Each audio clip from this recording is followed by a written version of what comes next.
One of the many portfolios I ended up taking on at the Pentagon was looking at the Defense Department's strategic communication and information operations programs. Right.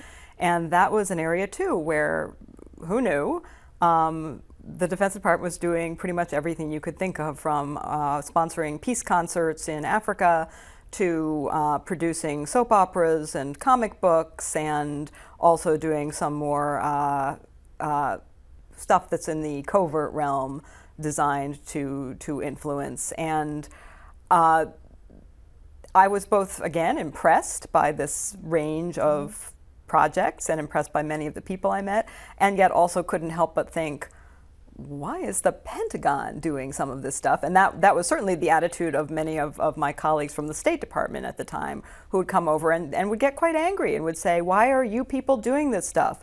You don't know what you're doing. You shouldn't be doing it. We're the ones who should be doing it. And it sort of put up front and central the dilemma of, well, the Pentagon's doing it because somebody feels that the United States need to be doing it. Whether that's right or wrong is another question, right? But somebody feels that the United States needs to be doing it.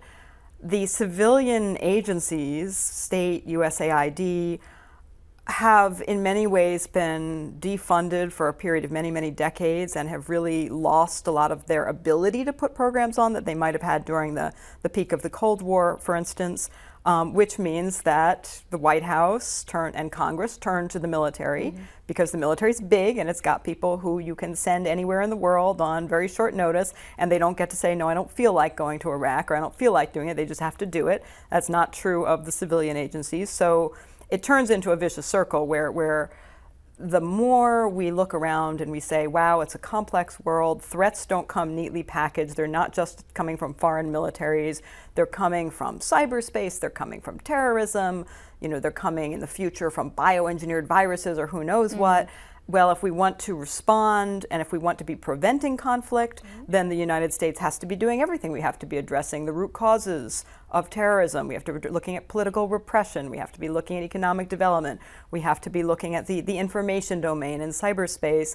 The more you do that, you need somebody to do it. You ask the military to do it. The more the military does it, the less you need the civilian agencies. The more you have to fund the military and give it resources to do it, the less the civilian agencies can do, and that becomes just a vicious cycle.